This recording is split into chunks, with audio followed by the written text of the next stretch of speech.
Hello मेरे प्यारे दोस्तों, आप सभी का स्वागत है आज की इस कक्षा में। आज हम शुरुआत करेंगे दो बहुत ही बढ़िया और बहुत ही सरल से प्रश्नों से। दोस्तों, इसके पहले की जो क्लास है, अर्थात जिसमें हमने भागफल और शेषफल से संबंधित, समीकरण के मूलों से संबंधित अनेक सारे सवाल पढ़े थे, कुछ इम्पॉर्टेंट फैक्ट्स भी हमने देखे थे। ठीक है, तो उसी कड़ी को आगे बढ़ाते हुए आज हम ये दो इम्पॉर्टेंट सवाल पहले सॉल्व करेंगे, उसके बाद आगे के टॉपिक्स पढ़ेंगे। तो चलिए, पहला प्रश्न लिखा है दोस्तों, भले ही ये इंग्लिश में लिखा हुआ दिख रहा है, आपको अगर लैंग्वेज प्रॉब्लम ज़रा सी भी होती है तब भी आपको कोई चिंता करने की ज़रूरत नहीं है। बहुत ही सरल भाषा में लिखा है और वैसे भी समझाते समय हम बिल्कुल इस बात का ध्यान रखेंगे कि हिंदी और इंग्लिश दोनों भाषाओं में आपको समझाने का प्रयास करें ताकि आपको कहीं पर भी कोई भी दिक्कत ना हो। Find the remainder when x⁴ - 3x³ - 4x² - 6x + 15 is divided by x - 1। और ये आपके ऑप्शंस हैं। तो इसमें आपका रिमाइंडर थ्योरम अप्लाई होगा, शेषफल प्रमेय अप्लाई होगा। सवाल ये कहता है कि अपने को शेषफल ज्ञात करना है। जब इस पूरे बहुपद को x - 1 से विभाजित किया जाता है तो शेषफल क्या होगा, ये अपने को बताना है। तो रिमाइंडर थ्योरम यहाँ पे यूज़ होगा, जिसके अनुसार किसी बहुपद f(x) को, यानी किसी पॉलिनोमियल f(x) को x - a से विभाजित करने पर, यानी कि डिवाइड करने पर जो शेषफल प्राप्त होता है वो होता है fa।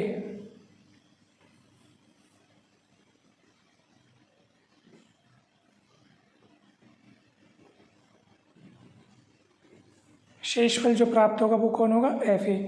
यही वाला ट्रिक हम इसमें लगाएंगे। जो पॉलिनोमियल हमें दिया गया है हम उसको f(x) कहकर पुकारेंगे। तो f(x) कौन दिया आप देख सकते हैं, x⁴ - 3x², सॉरी ये क्यूब है ना, -4x² है ना, x⁴ - 3x³ - 4x² - 6x + 15, ये f(x) हो गया। और इसको हम डिवाइड कर रहे हैं किससे, x - a से, मतलब x - 1 से। जो हमने यहाँ पे फॉर्मूला लिखा है उसमें a के स्थान पर यहाँ सवाल में 1 दिख रहा है, तो इसको अपने को अच्छे से ध्यान देना है। ठीक है, तो x - 1 से यहाँ पे लिखूँगा मैं f(x) को x - 1 से विभाजित करने पर, यानी डिवाइड करने पर जो शेषफल बचेगा, ठीक है, अर्थात जो रिमाइंडर बचेगा वो होगा fa। सूत्र के हिसाब से fa, और a के स्थान पर सवाल में दिख रहा है, a के स्थान पर सवाल में दिख रहा है 1, तो शेषफल अकॉर्डिंग टू fa क्या हो जाएगा, वो f1। जिस तरह से f(x) को x - a से डिवाइड करने पर, f(x) को x - a से डिवाइड करने पर fa शेषफल प्राप्त होता है, ठीक उसी तरीके से f(x) को x - 1 से डिवाइड करने पर शेषफल f1 प्राप्त होगा। और वो f1 कैसे मिलेगा, आप यहाँ पे देखो ना, ये x के स्थान पर आपको क्या दिख रहा है, 1, x के स्थान पर 1, तो यहाँ पर भी आप x के स्थान पर 1 रख दो। तो 1 की घात 4 यानी 1 - 3 4 प्लस सॉरी -6 + 15, 15 1 16, 6 4, ये सब माइनस में, तो माइनस वाले सारे एक साथ जुड़ जाएंगे, 6 4 10 3 13, 16 - 13 यानी 3। तो शेषफल कितना बचेगा, 3। f1 वही शेषफल और उसकी वैल्यू 3 आई है, तो 3 शेषफल बचेगा। और ये आपको दिया ऑप्शन ए में, तो ऑप्शन ए इज़ करेक्ट। हमें पूरी उम्मीद है कि ये सवाल आपको बहुत बढ़िया तरीके से समझ में आया होगा। चलिए क्वेश्चन नंबर अगला देखते हैं। फाइंड अ पॉलिनोमियल, अर्थात एक बहुपद ज्ञात करना है, ऑफ लीस्ट डिग्री, यानी कम से कम घात का एक बहुपद ऐसा ज्ञात करना है हैविंग -2 1 और 3 एज इट्स जीरोज, जिसके शून्यक ये तीनों हों। एक ऐसा बहुपद ज्ञात करना है, कम से कम घात वाला एक ऐसा बहुपद ज्ञात करना है जिसके शून्यक -2 1 3 हो और x बराबर 2 पर जिसकी वैल्यू -8 हो, x बराबर 2 पर जिस बहुपद का मान कितना हो, -8 हो, तो ये कैसे बनेगा दोस्तों, चलिए देखते हैं। क्वेश्चन नंबर 2 बोल देता हूँ, उसका सॉल्यूशन है ना भाई। देखो भाई, कौन कौन है इसके जीरोज़ मतलब उस पॉलिनोमियल के शून्य, यानी x की ऐसी वैल्यूज़ जिनको उस पॉलिनोमियल में x के स्थान पर रखने से 0 आ जाए। वो जैसे ये तीनों कौन है, जीरोज़, मतलब ये x की ऐसी वैल्यूज़ हैं, उन वेरिएबल्स की ऐसी वैल्यूज़ हैं जिनको उस पॉलिनोमियल में जो अपन तैयार करने जा रहे हैं, उसमें उस वेरिएबल के स्थान पर यदि इन वैल्यूज़ को रखा जाए तो पॉलिनोमियल की जो वैल्यू है, पॉलिनोमियल की वैल्यू कितनी हो जाती है, 0 हो जाती है। यानी ये लोग क्या करते हैं, पॉलिनोमियल की वैल्यू को 0 करने का काम करते हैं, इसलिए ये जीरोज़ कहलाते हैं। तो कौन कौन सी वैल्यू है, x = -2, x = 1, x = 3, तो ये लोग क्या कहलाएंगे, उस पॉलिनोमियल के शून्यक। प्रश्न में दिया इट्स जीरोज़ यानी शून्यक, क्योंकि ये ऐसी वैल्यूज़ है जिनको उस पॉलिनोमियल पे x के स्थान पर रखने से 0 आता है। तो हम इन वैल्यूज़ से, इन जीरोज़ से फैक्टर्स प्राप्त करेंगे, गुणनखंड प्राप्त करेंगे उस बहुपद का, जो बहुपद हम तैयार करने जा रहे हैं। कैसे, पलटा दीजिए, ये इधर पलटेगा तो x + 2 का एक फैक्टर तैयार हुआ, ये x1 इधर पलटेगा तो x - 1 दूसरा फैक्टर तैयार हुआ, 3 इधर पलटेगा तो x - 3 तीसरा फैक्टर तैयार हुआ, तीसरा गुणनखंड तैयार हुआ, और तीनों को गुणा करने से हमारा ये पूरा एक नया बड़ा गुणनखंड तैयार होगा। सामने में मैं a लिख देता हूँ और इस तरीके से ये बहुपद तैयार। आप कहेंगे सर ये a अचानक कहाँ से आ गया, क्योंकि हमें नहीं पता ना कि वहाँ पे उस बहुपद का लीडिंग कोफिशिएंट क्या है, अधिकतम घात का गुणांक क्या है, हमको नहीं पता, तो हमने a लिख दिया। और वैसे भी इस a का मान निकालना कोई मुश्किल काम नहीं है, वो अभी तुरंत निकल जाएगा। प्रश्न क्या बोल रहे हैं, प्रश्न बोल रहे हैं x बराबर 2 पर उस बहुपद का मान जो है -8 होता है। तो अपन लिखेंगे कि भैया x बराबर 2 पर f(x) का मान कितना होता है, -8 है। x बराबर 2 पर f(x) का मान -8 है, तो इसीलिए अब आप x बराबर 2 रख दो और f(x) की जगह -8 रख दो।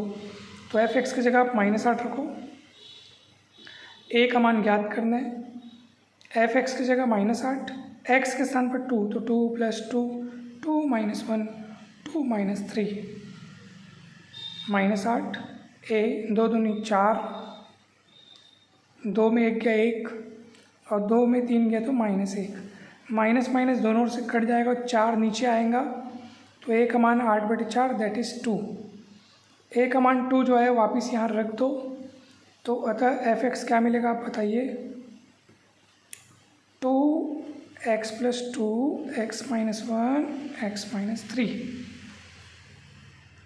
ठीक है फ्रेंड्स, बस चाहो तो आप इस पूरे को अंदर गुणा कर सकते हो और इसको बिल्कुल प्रॉपर फॉर्म में लिख सकते हो, चाहो तो इसी को उत्तर बोल सकते हो। मेन काम हो चुका है, आप इसको गुणा करके विस्तारित रूप में लिख सकते हो। बनाने का तरीका जानना ज़रूरी था कि कैसे बन रहा है सवाल।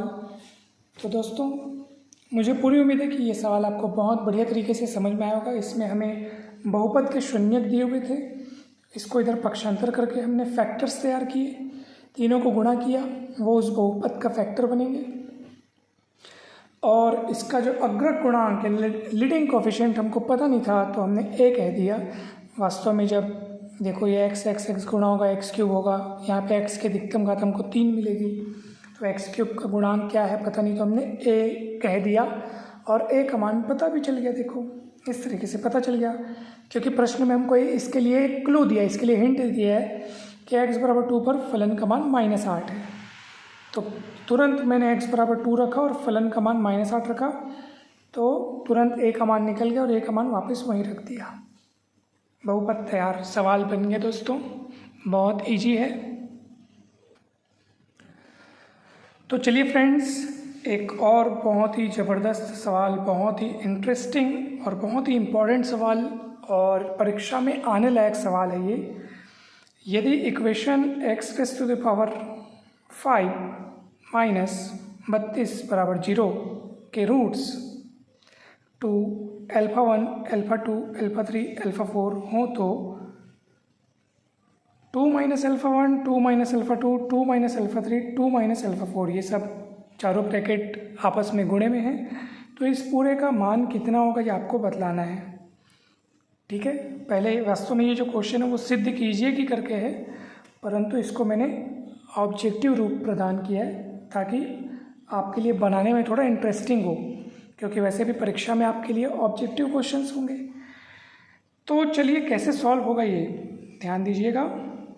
हमारे पास जो समीकरण दिया है, गिवन इक्वेशन है हमारे पास, वो है x की घात 5 माइनस 32 बराबर 0, x की घात 5 माइनस 32 बराबर 0, जिसमें ये बहुपद है। ठीक है, तो इसको मैं बोल देता हूँ f(x), तो ये f(x) बराबर 0 हो गया, जहाँ f(x) बराबर इतना। चलिए अब देखो इस समीकरण के रूट्स कौन कौन है ना भाई। इस समीकरण के रूट्स कौन कौन है? 2 अल्फ़ा 1 अल्फ़ा 2 अल्फ़ा 3 अल्फ़ा 4 है।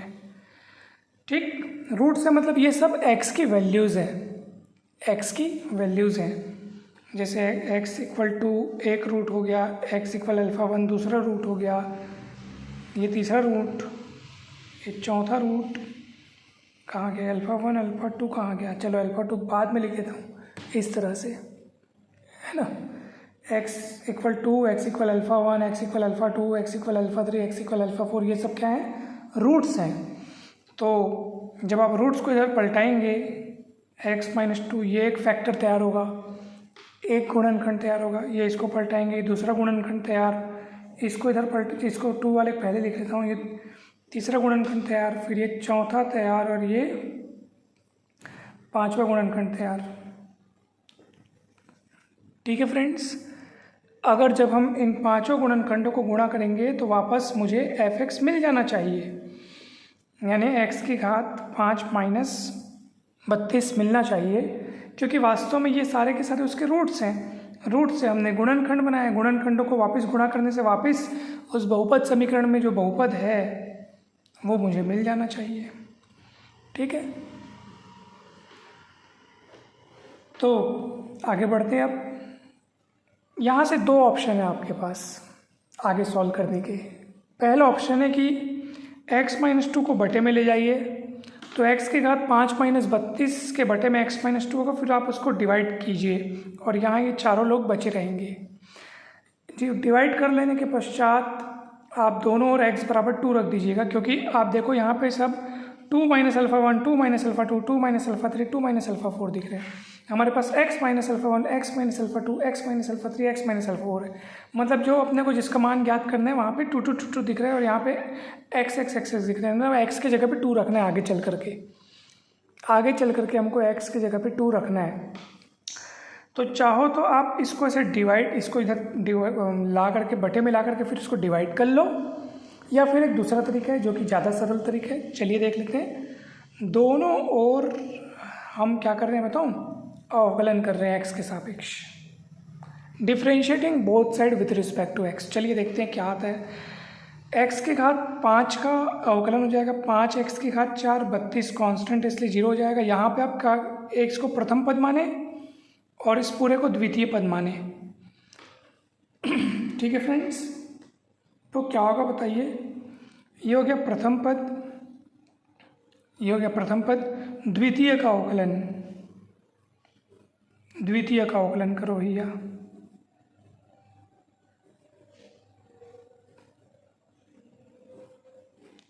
प्लस फिर ये द्वितीय पद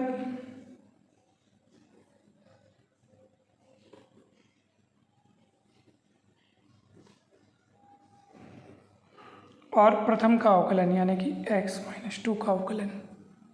ठीक, चलिए अब ध्यान दीजिएगा दोस्तों।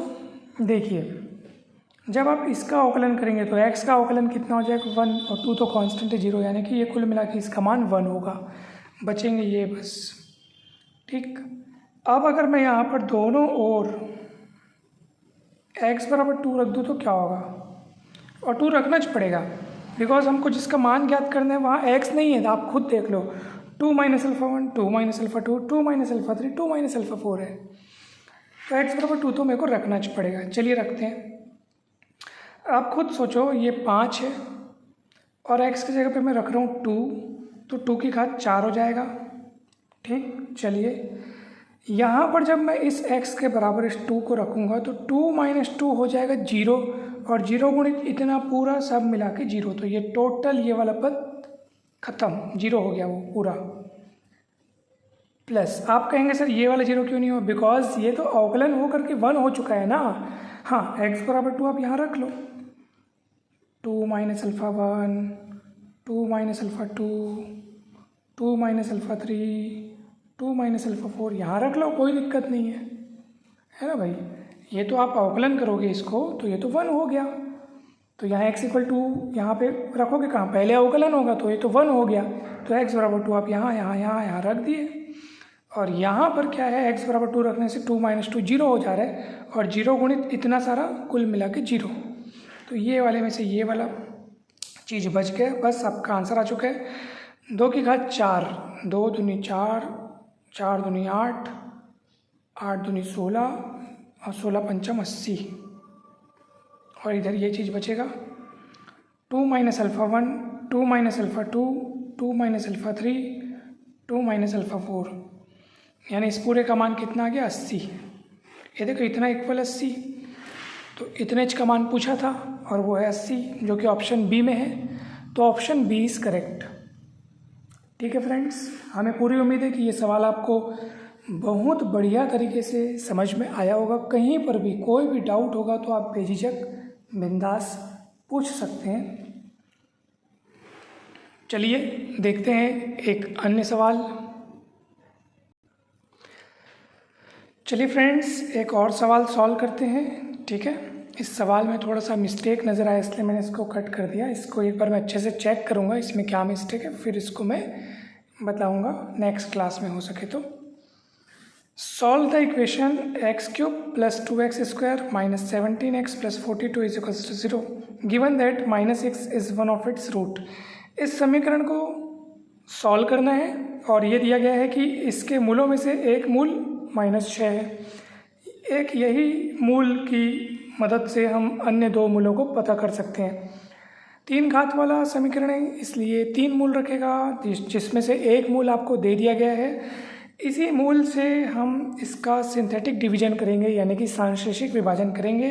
तो ये जो मूल है मैंने यहाँ पे लिख दिया है, और इस तरीके से आपको यहाँ पे लिखना है, और इसके गुणांकों को लिखना है। गुणांक कौन कौन है देखो, 1, फिर 2, फिर -17, फिर 42। सिंथेटिक डिवीज़न को पिछले कक्षा में भी बहुत अच्छे से समझाया गया है। ठीक है, तो ज़रूर देखिएगा। चलिए आगे बढ़ते हैं अब।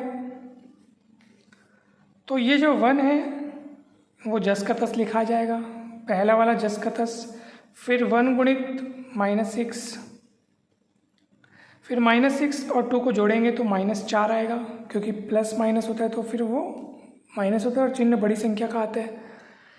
-4 गुणित -6 24, ठीक, 24 में 17 आ गया 7।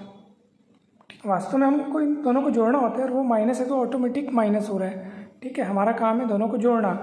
तो आप खुद सोचो, 24 प्लस -17 करोगे तो ओवरऑल प्लस माइनस माइनस होकर के आपको 7 मिल रहा है। ठीक है ना। चलिए, 7 छक्के 42, -42 प्लस 42 -42 0, और वो 0 होना ही था लास्ट वाला, बिकॉज जो रूट है हम उससे सिंथेटिक डिवीजन कर रहे हैं, तो पूरा डिवाइड होगा, शेषफल 0 बचना ही था, शेषफल के रूप में 0 ही आना था। तो यहाँ से आपको वो बचा हुआ फैक्टर मिल जाएगा। देखो, एक रूट तो है जो -6 है, एक रूट आपका क्या है -6 है, तो -6 पलटाओगे तो ये फैक्टर मिलेगा x + 6, और दूसरा फैक्टर आपको यहाँ से मिलेगा 1। पहला कोफिशिएंट होगा x², सामने में कुछ नहीं तो 1, यही वाला 1 है।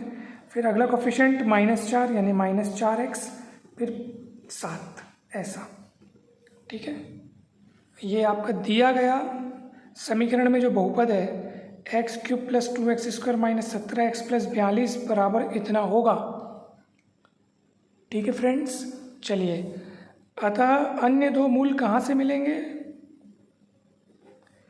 वो इस फैक्टर को 0 के बराबर रखने से मिलेंगे। ठीक है, x² - 4x + 7, x² - 4x + 7 बराबर 0 से प्राप्त होंगे।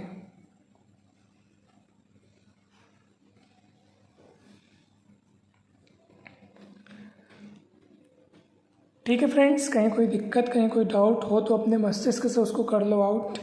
ठीक है, दिक्कत हो या डाउट अपने माइंड से उसको करो आउट। ठीक, चलिए, तो ये पॉलिनोमियल इक्वल हमने ये दोनों फैक्टर्स का गुणा करके लिख दिया इसको, और एक रूट तो अपने को दिया इस था, उसके करस्पॉन्डिंग फैक्टर ये है। अन्य दो रूट्स इस फैक्टर से प्राप्त होंगे, इसको 0 करने से प्राप्त होंगे। अब इसको सॉल्व कीजिए आप, तो ये जो है आपका सूत्र विधि से बनेगा। x बराबर -b के स्थान पर -4 दिख रहा है। अब इसकी कंपेयरिंग कर लो किससे? ax² + bx + c बराबर 0 से। ax² + bx + c बराबर 0 से कंपेयरिंग करोगे तो a के स्थान पर 1, b के स्थान पर -4, c के स्थान पर 7, ये आपको दिखेगा। ठीक है, सूत्र क्या होता है आपको पता होगा। x बराबर -b + -b² - 4ac/2a। तो -b माइनस माइनस √b² मतलब -4 का square -4ac/2a, minus minus plus 4 plus minus 4 चौके 16, 7 चौक 28/2, 4 प्लस माइनस 16 में से 28 गया तो -12, और -12 का रूट, माइनस वाली संख्या का रूट मतलब i में आएगा, और 12 का रूट 2√3 और बटे 2, 2 कॉमन निकल के कटेगा, तो आपके पास यहाँ मिलेगा 2 + -i√3। ये आपके बचे हुए दो रूट्स मिल गए, 2 + -i√3। इस तरह से ये समीकरण सॉल्व हुआ, और अन्य दो रूट्स जो पता करने थे वो पता हो गए। दोस्तों, हमें पूरी उम्मीद है कि ये सवाल भी आपको बहुत बढ़िया तरीके से समझ में आया होगा। कहीं पर भी कोई भी डाउट हो तो आप ज़रूर पूछिएगा। फ्रेंड्स, चलिए, अब मैं आपको एक छोटा सा होमवर्क देता हूँ, आप उसको प्रैक्टिस कीजिएगा घर पे। सॉल्व द इक्वेशन x की घात 4 - 16x³ + 86x² - 176x + 105 बराबर 0। ठीक है, if 2 of its root are 1 and 7, if 2 of its roots are 1 and 7। आपको ये समीकरण हल करना है, और प्रश्न में बोल रहा है कि इस समीकरण के दो मूल 1 और 7 है, तो अन्य दो मूलों को आपको ज्ञात करना है। ठीक है फ्रेंड्स, ये आपका होमवर्क है। आप ज़रूर बताइएगा कि इसमें कहीं कोई दिक्कत तो नहीं आ रही है, कहीं डाउट तो नहीं है। आप हमारे YouTube channel maths master Mukesh को ज़रूर सब्सक्राइब कीजिएगा, जिसमें मैथ्स की आपको एक से बढ़कर एक बारीक ट्रिक्स, अध्ययन की सामग्रियाँ, साथ ही साथ आपको परीक्षा की रणनीतियाँ, टाइम मैनेजमेंट के सूत्र और भी अनेक ऐसी सारी चीज़ें जिससे आपका स्टडी का लेवल एक नए स्तर पे पहुंच जाएगा, उच्च स्तर पे पहुंच जाएगा। तो मैथ्स मास्टर मुकेश को ज़रूर सब्सक्राइब कीजिएगा। और चलिए, इस सवाल को आपको अच्छे से प्रैक्टिस करके देखना है दोस्तों। ठीक है, कल हम इसी प्रकार के और भी सवालों को सॉल्व करेंगे। ज़रूरी नहीं कि एक टाइप के सवाल परीक्षा में थे, भी सवालों की बहुत सारी वैरायटी बची हुई है। ठीक है, जैसे पिछला वाला सवाल और इस सवाल में क्या क्या फ़र्क है। आपको पिछले वाले सवाल में अपने को एक रूट दिया था, आप देखो, ठीक है, -6 जो है वो एक रूट अपने को दिया था, और यहाँ पर हमारे पास इस सवाल में देखो, इस इक्वेशन के दो रूट्स दिए हुए हैं। तो जब इस इक्वेशन के दो रूट्स दिए हैं तो आप समझ जाइए कि पहले एक रूट की मदद से एक बार सिंथेटिक डिवीजन करोगे, फिर जो भी वहाँ पे कोफिशिएंट मिले रहे होंगे उन कोफिशिएंट्स का फिर से एक बार और सिंथेटिक डिवीजन करोगे नेक्स्ट रूट से, ठीक है। तब जो आपके पास नया वाला जो मिलेगा फिर उसकी मदद से वो बचा हुआ फैक्टर आपको प्राप्त होगा और फिर आप उसको सॉल्व करेंगे तो अन्य दो रूट्स मिल जाएंगे। तो मैंने आपको क्लू और हिंट ये सब दे दिया है, आप ज़रूर सॉल्व कर पाएंगे दोस्तों। चलिए आज की कक्षा में इतना ही, अब जल्द ही मिलते हैं हम नेक्स्ट कक्षा में। आप सभी को बहुत बहुत धन्यवाद।